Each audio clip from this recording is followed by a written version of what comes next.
Hi friends, எல்லோரும் எப்படி இருக்கீங்க? இன்றைக்கி வந்து ஒரு morning to evening routine vlog தான் நான் ஷேர் பண்ணியிருக்கிறேன். இதில் வந்து ஒரு சூப்பரான செட்டிநாடு ஸ்டைலில் ஒரு சிக்கன் கிரேவியும் அப்புறம் ஜீரா ரைஸும் ரெசிப்பியும் இதில் நான் ஷேர் பண்ணியிருக்கிறேன். வீடியோ கண்டிப்பாக உங்களுக்கு வந்து இன்றைக்கி பிடிக்கும். முடிஞ்சளவுக்கு இப்படி ஸ்கிப் பண்ணாமல் வந்து பாருங்கள். இது வந்து பார்த்திங்கன்னா நேற்று எடுத்த விளாக் புதன்கிழமைக்கு. இப்போ தாங்க தொடர்ந்து ஒரு 2-3 விளாகாக வந்து நாள் எடுக்கிற வீடியோவை அடுத்த நாள் உடனே ஷேர் பண்ணுறேன். இதுக்கு முன்னாடிலாம் வந்து பார்த்திங்கன்னா வீடியோஸ் வந்து நான் ஷூட் பண்ணிகிட்டே தான் இருப்பேன். ஆனால் அது எடிட் பண்ணி ஷேர் பண்ணுறதுக்கு தான் கொஞ்சம் டிலே பண்ணுவேன். உடனே வந்து ஷேர் பண்ணுறது எனக்கு ரொம்ப ஹாப்பியாக இருக்குது. அன்றைக்கி வந்து பார்த்திங்கன்னா காலையில் எழுந்திருக்கும் போதே கொஞ்சம் டென்ஷனாக தாங்க வந்து வேலை ஸ்டார்ட் ஆச்சு. ஏன்னா கொஞ்சம் லேட்டாக எழுந்திரிச்சிட்ட மணி எழுந்திருக்கும் போதே 6:35 ஆகிடுச்சி. இன்றைக்கி அலாரம் அடிச்சுமே என்னென்னு தெரியலைங்க, எழுந்திருக்கவே இல்லை. எப்போதும் எழுந்திரிச்சிருவேன். இன்றைக்கி என்னமோ வந்து ரொம்ப தூங்கிட்டேன். எழுந்திருக்கும் போதே ஒரு டென்ஷனோடவே தான் வந்து இன்றைக்கி டே ஸ்டார்ட் ஆகிடுச்சி. சமையல்லேருந்து என்னென்ன பிளான் பண்ணோன்னா அது எதுவுமே வந்து செய்யலை. சாதம் மட்டும்தான் வந்து வடித்தேன். தயிர் நல்ல வேளை ஊற்றி வச்சுருந்தேன். எலுமிச்சம் ஒருக்கா இருக்குது. 2 முட்டையை வந்து பொடி மாஸ் மாரி பண்ணி கொடுத்துட்டேன். சாதனாப்பா சாப்பிட்டுட்டு வந்து போயிட்டாங்க. வெற்றிக்குட்டி வந்து சாப்பிட்டுட்டு இருக்கிறேன். சாதனாவுக்கு நாளைக்கு எக்ஸாம் ஸ்டார்ட் ஆகுதுங்கனால அவள் இன்றைக்கி ஸ்கூலுக்கு போதில்லை. சாதனாப்பாக்கும் வெற்றிக்குட்டிக்கு மட்டும் வந்து லஞ்சு செஞ்சு கொண்டு போய் கொடுத்துட்டு வரணும். நைட்டுக்கு இந்த ஹெல்த்தி ஜூஸ் போடலான்னு சொல்லிட்டு இந்த பாதாம், முந்திரி, திராட்சை, பேரிச்சம்பழம், இந்த சியா சீட்ஸ் இதெல்லாம் வந்து ஊற வச்சுருந்தாங்க. அதுவும் வந்து அரைச்சி கொடுக்கறதுக்கு டைம் இல்லை. சாதனாப்பாவுக்கு வந்து கொடுக்கலான்னு நினச்சேன். இன்றைக்கி அவங்களுக்கு வந்து கட் ஆகிடுச்சி. இது வந்து பார்த்திங்கன்னா நான் ரெடி ஆகிட்டு ஸ்கூல் கிளம்பும்போது வந்து அதை ஜூஸ் போட்டு கொடுத்துக்க வேண்டியதான். ஏன்னா வெற்றிக்குட்டி இப்போ தான் வந்து சாப்பிட்றான். போட்ட உடனே வந்து குடிக்க மாட்டான். சாதனாவும் வந்து கொஞ்சம் லேட்டாக ஆகட்டும் இப்போ வேணான்னு சொல்லிட்டான். லேட்டாக எழுந்திரிச்சதுனால இதுக்கு மேலே ரொம்ப சிம்பிளான லஞ்சாக இருந்தாலும் அவசரமாக டென்ஷனோடய வந்து செய்யணுங்கிறனால சரி இன்றைக்கி லஞ்சு செஞ்சு கொண்டு போய் கொடுத்துக்கலான்ட்டு தான் நான் வந்து சாதம் மட்டும் தான் வடித்தேன் சாப்பிட்றதுக்கு. ஏன்னா இட்லி மாவு எதுவும் இல்லை. உப்புமா கலர்னாலும் வேண்டாம்பாங்க, சரியாக சாப்பிட மாட்டாங்க. சாதம்னா கூட தயிர் இருக்கு ஊற்றி சாப்பிட்டுட்டு போய்ப்பாங்கன்ட்டு வெறும் சாதம் மட்டும் தான் வந்து வடித்தேன். இன்றைக்கி ஸ்நாக்ஸுக்கு வந்து நான் சுண்டல்லாம் எதுவுமே வந்து ஊற வைக்கலைங்க. சரி முட்டை இருக்குது வேக வச்சு கொடுத்து அனுப்பிச்சிக்கலாம், டீ போட்டு கொடுத்துருவோம் அப்படின்னு நினச்சிட்டு தான் இருந்தேன். அந்த டென்ஷன்லேயே வந்து முட்டை வேக வைக்கவும் மறந்துட்டேன். இன்றைக்கி பாலும் கொஞ்சம் லேட்டாக தாங்க வந்தது. அதுவும் அவசரமாக டீ போட்டு கொடுத்தேன். அவங்க ஆஃபீஸ்க்கு வந்து போகும்போது அதுக்கப்புறமா தான் கீழே வந்து கோலம் போட்டுட்டு வந்து நான் அப்புறம் வந்து கிச்சனில் இன்றைக்கி ரொம்ப வேலை கிடையாது. நைட்டே கிச்சன் க்ளீன் பண்ணதுனால காலையிலேயே வந்து சமையல் வந்து ரொம்ப செய்யலைங்கிறதுனால கிச்சன் வேலையும் ரொம்ப கிடையாது. 1-2 சேர்ந்த பாத்திரத்தை மட்டும் விளக்கிட்டு நானும் வந்து ரெடி ஆகிட்டு அந்த ஜூஸ் மட்டும் வந்து போட்டு குடிச்சிட்டு அப்புறம் வெற்றிக்குட்டி வந்து ஸ்கூலில் கொண்டு வந்து விட்டுட்டு அப்படியே வந்து கோயிலுக்கும் போயிட்டு நேராக சிக்கன் கடைக்கு தான் வந்து போயிருந்தேன். சரி இன்றைக்கி சாதனாவும் வீட்டில் தான் இருக்கிறா, எப்படி இன்றைக்கி லஞ்சு செஞ்சு தான் வந்து கொண்டு கொடுக்க போகிறோம். எப்போதும் வந்து காலையில் அவசரமாக வந்து சிம்பிளான சமையலாக தான் வந்து செய்கிறோம். சரி இன்றைக்கி வந்து சிக்கன் குழம்பு மாரி வந்து செஞ்சிடலாமேன்ட்டு பிளான் பண்ணிவிட்டு இன்றைக்கி புதன்கிழமை வேறு. அப்புறம் நாளைக்கு வியாழக்கிழமை, நாளைக்கெலாம் கொஞ்சம் வேலை அதிகமாக இருக்குது. அப்புறம் வெள்ளிக்கிழமை இன்றைக்கி ஆடி 1 முதல் பிறக்குது. சரி இன்றைக்கி சிக்கன் செஞ்சிடலாம் அப்படின்ட்டு டக்குன்னு யோசனை வந்ததுனால அப்புறம் அப்படியே சிக்கனும் வந்து வாங்கிட்டு வந்துட்டேன். அப்புறம் இந்த வாட்டர் பாட்டிலாம் வந்து கொஞ்சம் கழுவ வேண்டியது இருந்ததுங்க. போகும்போது அப்படியே சிங்கில் போட்டு விட்டுட்டு போனேன். இப்போ இது வந்து வாட்டர் பாட்டிலாம் கழுவிட்டு அதுக்கப்புறமா தான் வந்து சிக்கன் வாஷ் பண்ணணும். சாதம் தயிருங்கிறதுனால எனக்கும் காலையில் சாப்பிடணுன்னு வந்து தோணலைங்க. சாதனா வந்து ஒரேடியாக சமைச்சதுக்கப்புறம் சாப்பிட்டுக்கிறேன் அப்படின்னு சொல்லிட்டா. குளிச்சுட்டு இருக்காளாட்டுக்கு அவ. நைட்டுக்கே தலையில் எண்ணெய் தேய்ச்சி ஊற வச்சுருந்தேங்க. அதனால தான் சரி காலையில் குளிச்சுட்டு அதுக்கப்புறம் படிக்க உட்காரடா அப்படின்னு. சாதனா அவளோட ரூம் அவளோட அந்த ஸ்டடி டேபிள் எப்போதுமே வந்து நீட்டாக அழகாக வந்து வச்சுருக்கிறேன். இந்த அவளோட ரூமில் இருக்கிற அந்த ஷெல்ஃப் எல்லாமே வந்து ஒரு 2-3 நாளைக்கு முன்னாடி தாங்க கொஞ்சம் க்ளீன் பண்ணேன். பசங்களோட ட்ரெஸ் எப்போதுமே ரொம்ப கலைஞ்சி தான் இருக்கும். அதுவும் எங்கள் வெற்றிக்குட்டி வந்து அவனோட ட்ரெஸ் எடுக்கிறங்க பேரில் ஃபுல்லாக கலைச்சி வச்சுருவான். அது 2-3 நாளைக்கு முன்னாடி தான் வந்து அதுவும் கொஞ்சம் அரேஞ்ச் பண்ணி வச்சுருந்தேன். அதுக்குள்ளே லைட்டாக கலைஞ்சிருக்குது. ட்ரெஸ்ஸு எப்போதுமே மடித்து வைக்கிறது எல்லாமே சாதனா தான் வந்து எடுத்து வைப்பான்.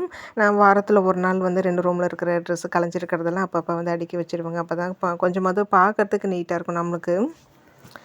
2 பேருமே வந்து சரி ஒரேடியாக வந்து சமைச்சிட்டு சாப்பிட்டுக்கலான்ட்டு வந்துருக்குறோம். சாதனாக்கு இந்த லீவ் டைமில் வீட்டில் இருந்தான்னா காலைல சாப்பாடு மேக்ஸிமம் வந்து ஸ்கிப் பண்ணிடுறா. இல்லை லேட் ஆகட்டும்ன்ட்டு வந்து சரியான முறையில் சாப்பிட்றதே கிடையாது. அது இல்லாமல் இப்போ சிக்கன் வேறு வாங்கிட்டு வரேன்னு வேறு சொல்லிட்டு போனானுங்களா, சரி ஒரேடியாக சமைச்சிருங்கம்மா நான் சாப்பிட்டுக்கிறேன் அப்படின்னு சொல்லிட்டான். அவள் வந்து பார்த்திங்கன்னா இந்த ஜீரா ரைஸு கேட்டிருந்தா. இன்றைக்கி அவளுக்கு வந்து ஸ்பெஷலாக செஞ்சு கொடுக்க போகிறேன். எங்கள் வெற்றிக்குட்டிக்கான அது வந்து பிடிக்காது. சாதனாக்கு மட்டும் தான் வந்து பிடிக்கும். சரி அவளும் வீட்டில் இருக்கிறாளே அப்படிங்கிறனால அவளுக்கு பிடிச்ச மாரி செஞ்சு கொடுப்போன்ட்டு தான் இன்றைக்கி இதை பிளான் பண்ணியிருந்தேன். இந்த சிக்கன் கிரேவியும் அப்புறம் இந்த ஜீரா ரைஸும். சாதம் வந்து காலையில் சேர்த்தே தாங்க வந்து வடிச்சிட்டேன். சாதம் வடிக்கிற வேலை இல்லை, தயிர் இருக்குது. வெற்றிக்குட்டிக்கு வந்து 65 தான் வந்து பிடிக்கும். அதனால் வந்து 65 வந்து போட்டு தயிர் சாதம் கிளறி கொடுத்து அனுப்பிச்சிட போகிறேன். 2 முட்டை வேக வச்சு அந்த சிக்கன் குழம்புலேயே வந்து போட்டுட்டோம்னா சாதனாப்பாக்க வந்து முட்டையை மட்டும் போட்டு அந்த கிரேவியை வந்து பேக் பண்ணி வச்சுருவேன். வீட்டுக்கு வந்ததுமே நானும் அப்புறம் ஒரு கொஞ்சம் நேரம் ரெஸ்ட் எடுத்தேங்க. அப்புறம் அன்றைக்கி ஷார்ட்ஸ் வீடியோ வந்து நான் ஷேர் பண்ணல. ஏன்னா அன்றைக்கி காலையில் நம்ம லஞ்ச் எதுவும் செய்யல இல்லைங்களா, அதனால ஷேர் பண்ணல. லாங் வீடியோ மட்டும் வந்து எடிட் பண்ணி வாய்ஸ் கொடுத்து அது ஷேர் பண்ணிவிட்டு அதுக்கப்புறம் ஒரு 10:30 மணிக்கு மேலெல்லாம் வந்து சமையல் வேலையை வந்து ஸ்டார்ட் பண்ணியாச்சு. சீக்கிரமாகவே இன்றைக்கி ஏன் செய்கிறேன்னா, சாதனமும் காலையில் சாப்பிடல. எனக்கும் கொஞ்சம் பசிக்க ஆரம்பிச்சிச்சு. வழக்கம் போல் நம்ம ஒரு காஃபி போட்டு குடிச்சிட்டு கடகடன்னு சமையல் வேலையை வந்து பண்ண போகிறேன். காஃபியாக போடலான்ட்டு தான் அடுப்பில் பால் அப்படியே வச்சுருந்தேன். சாதனம் வந்து காஃபி வேணாம், எனக்கு டீ தான் வேணும்ன்ட்டா. அவள் காஃபி அந்தளவுக்கு விரும்ப மாட்டேன். அப்புறம் திருப்பி வந்து பாலை வந்து கொஞ்சமாக எடுத்து டீயாக வந்து போட்டுக்கிட்டேன். அது செஞ்சுக்கிட்டே தான் வந்து பார்த்திங்கன்னா அந்த கிரேவிக்கு, அதுக்கப்புறம் வந்து 65க்கு இது எல்லாமே வந்து ரெடி பண்ணிகிட்டு இருந்தேன். சமையல் வேலை பார்த்துக்கிட்டு அந்த டப்பில் விளக்க வச்ச பாத்திரம்லாம் அப்படியே தாங்க இருக்குது, அதையும் வந்து எடுத்து வச்சுருவேன். இன்றைக்கி இந்த சிக்கன் கிரேவி ரெசிபி வந்து வீடியோ எடுத்துருக்குறேங்க. ரொம்ப சிம்பிளாக தான் வந்து பண்ணியிருந்தேன். இந்த செட்டிநாடு ஸ்டைலில் டேஸ்ட் வந்து ரொம்ப நல்லாயிருக்கும். ஆனால் இன்றைக்கி வந்து தேங்காய் வந்து சேர்க்கல. அதனால் வந்து எல்லாமே இந்த வெங்காயம் தக்காளி எல்லாம் வதக்கிட்டு அரைச்சிட்டோம்னா கிரேவி கொஞ்சம் எக்ஸ்ட்ராவே வந்து வரும். நைட்டுக்கு வந்து சப்பாத்தியோ இல்லை இட்லி மாவோ வாங்கிட்டு வர சொன்னோம்னா அந்த கிரேவியை வந்து நைட்டை வச்சு ஓட்டிடுவேன். சப்போஸ் கிரேவி கொஞ்சம் கம்மியாக இருந்ததுன்னா தேவைப்பட்டால் கொஞ்சமாக சட்னி அரைச்சிக்க வேண்டியதான் நைட்டுக்கு. இப்போ இந்த கிரேவிக்கு வந்து பார்த்திங்கன்னா ஒரு சின்ன சைஸ் வெங்காயம், ஒரு தக்காளி, இஞ்சி, பூண்டு, புதினா, அதுக்கப்புறம் ஒரு முக்கால் ஸ்பூன் வந்து மல்லி, ஜீரகம், மிளகு, சோம்பு, 2 கிராம்பு, கொஞ்சமாக பட்டை, இது எல்லாமே எண்ணெய் சேர்த்து நல்லா வதக்கிட்டு ஆற வச்சு அரைச்சி எடுத்துக்கணும். தேங்காய் இருந்தால் தேங்காய் சேர்த்துக்கலாம். நான் இன்றைக்கி தேங்காய் இல்லைங்கிறதுனால அது சேர்க்கலை. இதுமாரி வதக்கிட்டு அரைச்சிட்டு நம்ம அந்த கிரேவி செய்யும்போது குவான்டிட்டி கொஞ்சம் அதிகமாகவும் வரும். டேஸ்ட்டும் வந்து ரொம்ப ரொம்ப நல்லாயிருக்கும். ஒவ்வொரு நாளைக்கும் ஒவ்வொரு மெத்தடில் வந்து செய்வேன். இன்றைக்கி இந்த மாடலில் வந்து செஞ்சேன். சில சமயம் வந்து பார்த்திங்கன்னா இந்த மிளகு ஜீரகம்லாம் சேர்த்தேன் இல்லைங்களா, அதெல்லாம் வந்து நான் சேர்க்க மாட்டேன். வெறும் இந்த வெங்காயம் தக்காளி இஞ்சி பூண்டு மட்டும் வதக்கிட்டு தேங்காய் கூட சேர்த்து அதை வதக்கிட்டு அரைக்கிறது. சில சமயம் வந்து பார்த்திங்கன்னா எதுவுமே வந்து நான் வதக்கவும் மாட்டேன். அப்படியே பச்சையாக வந்து அரைச்சிட்டு அதுக்கப்புறமா மசாலாலாம் சேர்த்து வதக்கிறதுன்னு சொல்லிட்டு ஒவ்வொரு நாளைக்கும் ஒவ்வொரு விதம். ஒவ்வொன்றும் ஒவ்வொரு டேஸ்ட்டில் தாங்க வந்து இருக்கும். நேற்று இந்த உருளைக்கிழங்கு கிரேவி வந்து நான் ஷேர் பண்ணியிருக்கும் போது ஒரு சிஸ்டர் ரெசிபி கேட்டிருந்தீங்க. அதுவும் ரொம்ப ரொம்ப சிம்பிள் தாங்க. காலை டைமில் அது செய்கிறதுனால ரொம்ப அவசரமாக ரொம்ப சிம்பிளாக தான் அதை வந்து பண்ணினேன். வெங்காயம் தக்காளி இஞ்சி பூண்டு புதினா, அது கூடவே வந்து பார்த்திங்கன்னா ஏலக்காய் கிராம்பு பட்டை, தேங்காய் கொஞ்சோண்டு அப்படியே பச்சையாக வந்து அரைச்சிக்கிட்டேன். மற்றபடி இந்த வெங்காயம் தக்காளி வதக்கிட்டு உருளைக்கிழங்குல சேர்த்து நல்லா வதக்கிட்டு இந்த அரைச்சி விழுதியும் சேர்த்து நல்லா வதங்கினதுக்கப்புறமா மிளகாய்த்தூள் மஞ்சத்தூள் கரம் மசாலா சேர்த்து தேவையான அளவுக்கு தண்ணி சேர்த்து குக்கரில் ஒரு 2 விசில் வச்சு எடுத்துக்கிட்டேங்க. அவ்வளோதான். ரொம்ப ரொம்ப சிம்பிளான கிரேவி தான் அது. ஆனால் டேஸ்ட் ரொம்ப நல்லாயிருக்கும் அது. அது அந்த கீ ரைஸுக்கு வந்து அந்த தேங்காய் பால் சாதத்துக்கு வந்து அதை நான் பண்ணியிருந்தேன். சும்மா அப்படியே ஓரளாகவே சொல்லிட்டேன். ஆனால் கண்டிப்பாக நான் வந்து அது செய்யும்போது நான் ஷேர் பண்ணுறேன். வீடியோவில் என்ன பண்ணிகிட்ருக்குங்கிறது ஓரளவுக்கு உங்களுக்கு பார்க்கும்போதே புரியும்னு நினைக்கிறேன். ஃபஸ்ட்டு வந்து கட் பண்ணி எல்லாமே வானலில் போட்டுட்டேன். எண்ணெய் வந்து பிரித்து ஊற்றணும். அதனால் கொஞ்சம் வெயிட் பண்ணிகிட்டு இருந்தேன். அதுக்கு முன்னாடி வந்து இந்த ஜீரா ரைஸுக்கு வந்து அரிசி வந்து ஊற வச்சிடலான்ட்டு அதை ஊற வச்சேன். அப்புறம் பால் வந்து டீயாக கேட்டதுனால கொஞ்சம் அப்புறம் பாலை மாற்றி வந்து டீயாக வந்து போட்டேன். அந்த டீ போட்ட பாத்திரம் சும்மா லைட்டாக அலசிட்டு அதுலேயே வந்து 2 முட்டையும் போட்டு வேக வச்சுக்கிட்டேன். இதுக்குன்னு நம்ம வேறு ஒரு பாத்திரம் எடுத்தோம்னா நம்ம விளக்குறதுக்கு பாத்திரம் நிறைய சேருமே அப்படிங்கிறனால அந்த டீ போட்ட பாத்திரத்துலேயே வந்து முட்டையை வந்து வேக வச்சுக்கிட்டேன். அப்புறம் எண்ணெய் பிரித்து வந்து பாட்டிலெல்லாம் ஊற்றிட்டு அதுக்கப்புறம் வந்து வதக்கிறதுக்கு தேவையான அளவுக்கு ஊற்றி அதையும் வந்து வதக்கிட்டு இருந்தேன். சாதம் வடிக்கிற வேலை இல்லை, வெறும் இந்த கிரேவியும் அந்த ஜீரா ரைஸ் மட்டும் தான் வந்து பண்ணணும். ஜீரா ரைஸ் வந்து கடைசியாக தான் வந்து நான் பண்ண போகிறேன். ஏன்னா வந்ததுமே அரிசி ஊற வைக்கணும்னு நினச்சிட்டு இருந்தேன், மறந்து போயிடுச்சு. ஏன்னா அரிசி கொஞ்சம் நேரம் ஊறணும், அப்போ தான் கொஞ்சம் நல்லா சாஃப்டாக வரும். அதனால தான் கொஞ்சம் அதுக்காக வெயிட் பண்ணுறேன். அதுக்குள்ளே கிரேவி வேலை முடிஞ்சிடும். இப்போ பார்த்திங்கன்னா இது எல்லாமே நல்லா வந்து வதங்கிடுச்சு. அதை வந்து ஆற வச்சுட்டு நல்லா மைய அரைச்சி எடுத்துக்கணும். அந்த கேப்பில் வந்து காஃபியும் வந்து குடிச்சிட போகிறேன், டீயும் வந்து போட்டதை குடிச்சிட போகிறேன். சமையல் வேலை கொஞ்சம் ஃபாஸ்ட்டாக தான் வந்து பண்ணிகிட்டு இருந்தேன். ஏன்னா கடகடன்னு வந்து முடிச்சுட்டு கீழே மருதாணி செடியில் கொஞ்சம் மருதாணிலாம் வந்து கொஞ்சம் ஒடிக்க வேண்டியது இருக்குது. எங்கள் ஊர் அக்கா என்னோடய ஃப்ரெண்டு இருக்காங்க இல்லைங்களா, அவங்க கேட்டிருந்தாங்க. இப்போ சரி இருக்கிற வரைக்கும் கொஞ்சமாவது வந்து தேர்ற வரைக்குமாவது கட் பண்ணி கொண்டு போய் கொடுக்கலாமேன்னு நினச்சிட்ருக்கேன். கொஞ்சம் நேரம் ஆக ஆக அங்கேயும் வெயில் வந்துடும். அதனால தான் வந்து இந்த சமையல் வேலை கடகடன்னு முடிச்சுட்டு போய் மருதாணி வந்து ஒடிக்கணும். போட்டு டீயை கூட வந்து குடிக்கிறதுக்கு நேரம் இல்லாமல் அவசரமாக அதையும் வந்து குடிச்சிட்டு அதுக்கப்புறமா வந்து கிரேவி பண்ணிகிட்டு இருந்தேன். குக்கரில் தான் இன்றைக்கி வந்து இந்த கிரேவி பண்ண போகிறேன். வேலை கொஞ்சம் சீக்கிரம் முடியணுங்கிறதுக்காக குக்கரில் எண்ணெய் சேர்த்து இந்த பட்டை கிராம்பு அதெல்லாம் போட்டு தாளிச்சதுக்கப்புறம் வெங்காயம் தக்காளி ஒன்று சேர்த்துருக்குறேன். 2த்தையுமே ஒன்றாவே சேர்த்து தான் வந்து வதக்கிக்கிட்டேன். அது லைட்டாக கண்ணாடி பதம் வந்து வதங்கினதுக்கு அப்புறமா க்ளீன் பண்ணி வச்சுருக்கிற சிக்கனையும் அந்த வெங்காயம் தக்காளி கூடவே சேர்த்து வதக்கிக்கிறேன். அப்போ தான் அந்த வெங்காயம் தக்காளியோட அந்த சாரம் எல்லாம் அந்த சிக்கன்லேயும் வந்து நல்லா இறங்கும். அது வதங்கிட்டுருக்கிற கேப்பில் நம்ம ஆற வச்சுருக்கிறதையும் வந்து அரைச்சி எடுத்துக்க போகிறேன். சிக்கன் வந்து ஒரு 2லேருந்து ஒரு 3 நிமிஷம் வந்து நல்லா வதங்கினா போதும். அது கூடவே இப்போ நம்ம அரைச்சி வச்சுருக்கிற விழுது காரத்துக்கு வந்து வெறும் குழம்பு மிளகாய் தூள் மட்டும் வந்து சேர்க்குறேன். கொஞ்சமாக மஞ்சள் தூள், தேவையான அளவுக்கு வந்து உப்பு, அவ்வளோதான். வேறு எந்த மசாலாவும் வந்து நான் சேர்க்கல. சேர்த்துட்டு இதையும் வந்து ஒரு 2-3 நிமிஷத்துக்கு வந்து வதங்கினா போதும். ஆல்ரெடி நம்ம அந்த மசாலா எல்லாமே நல்லா வதக்கிட்டு தான் அரைச்சிருக்கிறோம். அது வந்து ரொம்ப வதக்கணும்னு அவசியம் இல்லை. இந்த மிளகாய் தூளோட பச்சை வாடை லைட்டாக போனதுக்கப்புறமா நம்ம அப்புறம் தேவையான அளவுக்கு வந்து தண்ணி சேர்த்து நல்லா கலந்து விட்டுட்டு உப்பு காரெல்லாம் வந்து பார்த்துட்டு குக்கரை மூடி ஒரு 3 விசில் வச்சு எடுத்துக்க போகிறோம். அதுலேயே அந்த மிளகாய் தூளோட பச்சை வாடைலாம் வந்து போயிடும். இதில் இன்னும் கொஞ்சம் தேங்காய் சேர்த்தா இன்னும் கொஞ்சம் கிரேவி கொஞ்சம் அதிகமாக வந்து வரும். நான் இன்றைக்கி தேங்காய் சேர்க்கல. நைட்டுக்கு தேவைப்படுங்கிறதுனால தான் இன்றைக்கி வெங்காயம் தக்காளியெல்லாம் வதக்கிட்டு வந்து அரைக்கிறேன். ஒரு வேளை மட்டும் வந்து நம்ம செய்கிற மாரி இருந்தோம்னா நம்ம வெறும் வெங்காயம் தக்காளி வதக்கிட்டு இஞ்சி பூண்டு விழுது மட்டும் சேர்த்து இந்த சிக்கன் மசாலாலாம் சேர்த்து செஞ்சாலே வந்து போதும், ஒரு வேளைக்கு கரெக்டாக இருக்கும். நான் 2 வேளைக்கும் வர மாரி வந்து செய்கிறதுனால தான் இந்த மெத்தடில் வந்து நான் செய்கிறேன். எப்போதும் போல் நம்ம சமைக்கும் போதே கிச்சனை அழகாக வச்சுக்கிறதுக்கு அப்பப்போ லைட்டாக சிந்துறதெல்லாம் வந்து கையோட தொடச்சி விட்டுட்டு இருப்பேங்க. சிங்கில் சேர்ந்துருக்கிற பாத்திரத்தையும் கையோட விளக்கி வச்சுருவேன். அந்த வேலையை தான் வந்து பண்ணிகிட்டு இருந்தேன். இப்படி பண்ணும்போது நம்மளுக்கு வந்து கிச்சன் வந்து பார்க்க அழகாகவும் இருக்கும், நம்மளுக்கு வேலையும் கொஞ்சம் சீக்கிரமாக வந்து முடிக்கும். இது நான் ரெகுலராக ஃபாலோ பண்ணுற டிப் இது. ஃபஸ்ட்டு இது நேற்று நைட்டு விளக்குன பாத்திரங்க, அப்புறம் காலையில் அப்புறம் 1-2 பாத்திரம் சேர்ந்தது எல்லாமே விளக்குனது தான். இதெல்லாம் வந்து இப்போ எடுத்து வச்சுட்டு அதுக்கப்புறமா சிங்கில் சேர்ந்துருக்கிற பாத்திரத்தை விளக்கி இந்த டப்பில் வைக்கிறதுக்கு எனக்கு ஈஸியாக இருக்கும்.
அந்த வேலையை முடிச்சுட்டு கையோட ஜீரா ரைஸ் வந்து செய்கிறதுக்கு ஸ்டார்ட் பண்ணிவிட்டேன். அரிசி நல்லா ஊறிடுச்சு. இது செய்கிறது ரொம்ப ரொம்ப சிம்பிள் தாங்க. இதுக்கு வந்து நெய் தான் வந்து தேவைப்படும். ஒரு 2 ஸ்பூன் நெய் சேர்த்துருக்குறேன். அதில் இந்த பட்டை, கிராம்பு, ஏலக்காய், அதுக்கப்புறம் கொஞ்சம் தாராளமாகவே வந்து ஜீரகம் வந்து சேர்த்துருக்குறேன். காரத்துக்கு ஒரு 4-5 பச்சை மிளகாய் வந்து சேர்த்துக்கோங்க, அவ்வளோதான். இது லைட்டாக பொரிஞ்சதுக்கு அப்புறமா வேணும்னா நம்ம புதினா கூட வந்து சேர்த்துக்கலாம். நான் அன்றைக்கி வந்து புதினா சேர்க்கலை. இது பொரிஞ்சதுக்கு அப்புறமா நம்ம ஊற வச்சுருக்கிற அரிசி தண்ணியெலாம் வடிகட்டிட்டு அது கூடவே சேர்த்துட்டு ஒரு 2 பரட்டிட்டு தேவையான அளவுக்கு தண்ணி சேர்க்கணும். நான் அன்றைக்கி வந்து சாப்பாடு அரிசி தான் வந்து எடுத்துருக்கிறேன். 1 கிளாஸ் அரிசினா 2 கிளாஸ் தண்ணி. அதாவது நம்ம பிரியாணிக்கு எந்த அளவுக்கு சேர்க்குறோமோ அதே தான். பாஸ்மதி ரைஸுக்கும் நீங்கள் வந்து 1 கிளாஸுக்கு 1.5 கிளாஸ் தண்ணி சேர்ப்பீங்க இல்லைங்களா, அதேமாரி தான். சேர்த்துட்டு தேவையான அளவுக்கு உப்பு சேர்த்து நல்லா கலந்துட்டு நீங்கள் வந்து ஒரு 3 இல்லை 4 விசில் வச்சு கூட எடுத்துக்கலாம். உங்கள் குக்கர் எப்படி வந்து நல்லா சாஃப்டாக வேகுமோ அதுக்கு தகுந்த மாதிரி நீங்கள் விசில் வச்சு எடுத்துக்கோங்க. நான் அன்றைக்கி ஒரு 4 விசில் வச்சு தான் வந்து எடுத்தேன். நல்லா உதிரி நல்லா சாஃப்டாக வந்து வந்துருந்தது. இது செய்கிறது ரொம்ப சிம்பிள் தாங்க. வேலையும் நம்மளுக்கு ஈஸியாக முடிஞ்சிடும். ரொம்ப இன்க்ரீடியன்ட்ஸும் ஒரு கம்மி தான். இதுக்கு மெயினாக முந்திரி சேர்ப்பாங்க. நான் செய்கிற அவசரத்தில் வீடியோ எடுக்கிறதுலேயும் வந்து பார்த்திங்கன்னா நான் முந்திரி சேர்க்கவே வந்து மறந்துட்டேன். முந்திரி இருந்தால் கண்டிப்பாக அதையும் வந்து சேர்த்துக்கோங்க. அதை சேர்த்து அந்த குக்கரில் வச்சு விட்டுட்டு அந்த கேப்பில் வந்து பார்த்திங்கன்னா இப்போ நம்ம ரீசெண்டாக அந்த டிமார்ட்டில் வந்து இந்த தோசைக்கல்லும் அந்த சின்னதாக பேன் ஒன்று வாங்கினோம் இல்லைங்களா, அது இன்னும் யூஸ் பண்ணாமலே வந்து இருந்தேன். சரி இன்றைக்கி அந்த குட்டி பேனில் வந்து 65 வந்து பொரிக்கலாமேன்ட்டு அதில் இருக்கிற ஸ்டிக்கரில் தான் வந்து ரிமூவ் பண்ணிகிட்டு இருந்தேன். ஒன்றும் இல்லைங்க, இந்த கேஸ் அடுப்பு ஆன் பண்ணி அதில் லைட்டாக ஹீட் ஆக்கிட்டோம்னா அந்த ஸ்டிக்கர் தானவே வந்து வந்துடும். அதுக்கப்புறம் நல்லா வாஷ் பண்ணிவிட்டு நம்ம யூஸ் பண்ணிக்க வேண்டியதான். இன்றைக்கி தான் ஃபஸ்ட் டைம் 2த்தையுமே வந்து யூஸ் பண்ண போகிறேன். நைட்டுக்கு வந்து புது தோசைக்கல்ல வந்து தோசையோ இல்லை சப்பாத்தியோ தான் வந்து செய்யலான்ட்டு வந்து பிளான் பண்ணியிருக்கிறேன். இந்த குட்டி பேன் வந்து இந்த கலர் எனக்கு ரொம்ப ரொம்ப பிடிக்குங்க. அதனால தான் ரொம்ப நாளாக ஆசை இது வாங்கணுன்ட்டு இது வாங்கியிருந்தேன். ஆனால் வாங்கியுமே கிட்டத்தட்ட வந்து 1 மாதம் ஆக போது யூஸ் பண்ணல. இன்றைக்கி தான் வந்து அதையும் யூஸ் பண்ணுறேன். வெட்டுக்குட்டிக்கு மட்டும்தான் இப்போ 65 வந்து போடுறேன் அவனுக்கு எடுத்துகிட்டு போகிறதுக்கு. லஞ்செல்லாம் கொண்டு போய் கொடுத்துட்டு வந்ததுக்கப்புறமா தான் சாதனாக்கு வந்து சூடாக வந்து அவளுக்கு பொரிச்சு கொடுக்கணும். இந்த 65 மசாலா ரெடிமேட் மசாலா கேட்டிருக்கீங்க, 2-3 சிஸ்டர் கேட்டிருக்கீங்க.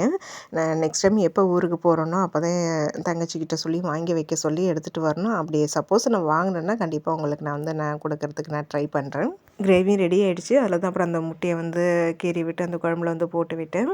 65 பொரிச்சிட்டோம்னா வேலை முடிஞ்சுது. கொஞ்சம் சீக்கிரமாகவே வந்து சமையல் வேலை முடிஞ்சிடுச்சு. அதனால் கீழே போய் அந்த மருதாணியை வந்து கட் பண்ணிட்டு வரப்போகிறேன். சாதனா குட்டியும் அவளும் வந்து பார்த்திங்கன்னா அவளும் வந்து குளிச்சுட்டு டீலாம் குடிச்சிட்டு அவளும் வந்து படிக்க உட்காந்துட்டா. நாளையிலேருந்து அவளுக்கு எக்ஸாம் வந்து ஸ்டார்ட் ஆகுதுங்க. வந்து பார்த்திங்கன்னா அவளுக்கு வந்து நான் ரொம்ப வேலைலாம் விட மாட்டேன். நிறைய சிஸ்டர் வந்து சாதனாக்கு வேலை விடாதீங்கன்னு வேறு சொல்லியிருக்கீங்க. நான் மேக்ஸிமம் எக்ஸாம் டைமில் அவளை வந்து நான் ரொம்ப டிஸ்டர்ப் பண்ணவே மாட்டேன். கிரேவி வந்து சூப்பராக இருந்ததுங்க. அன்றைக்கி சாதனா வந்து ரொம்ப விரும்பி சாப்பிட்டா நல்லா இருக்குது அப்படின்ட்டு அவளுக்கு பிடிச்ச மாரி ஜீரா ரைஸு சிக்கன் கிரேவி நல்லாவே வந்து சாப்பிட்டா சூப்பராக வந்துருந்தது. கண்டிப்பாக இந்த மெத்தடில் வந்து ட்ரை பண்ணி பாருங்கள்.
நம்ம வீட்டில் வந்து மருதாணி செடி இருக்குன்னு தாங்க பேர். ஆனால் நான் இது வரைக்கும் ஒரு நாளும் வந்து அந்த மருதாணி அரைச்சி வச்சுக்கிட்டது கிடையாது.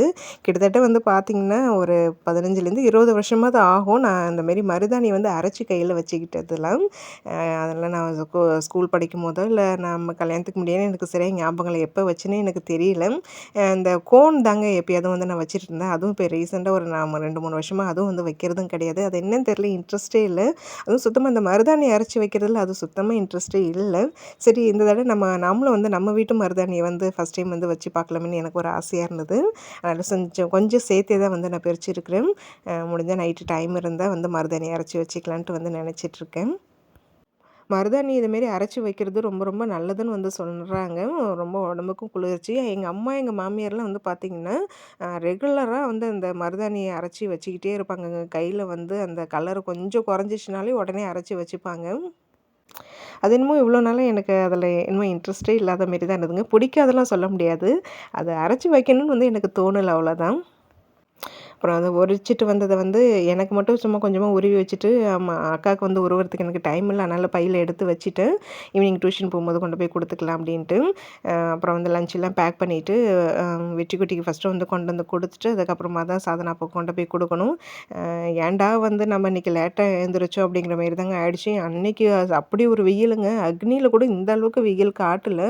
சரியான வெயில். ஏன்டா நம்ம இன்றைக்கி வந்து லஞ்சு செஞ்சு கொடுக்குறதுக்கு ஒத்துக்கிட்டோம், பேசாமல் எதனாவது வாங்கி சாப்பிட சொல்லியிருக்கலாமான்னு கூட எனக்கு தோணுச்சுங்க. ஏன்னா அந்த அளவுக்கு வெயில் என்னால் சுத்தமாக முடியவே இல்லை.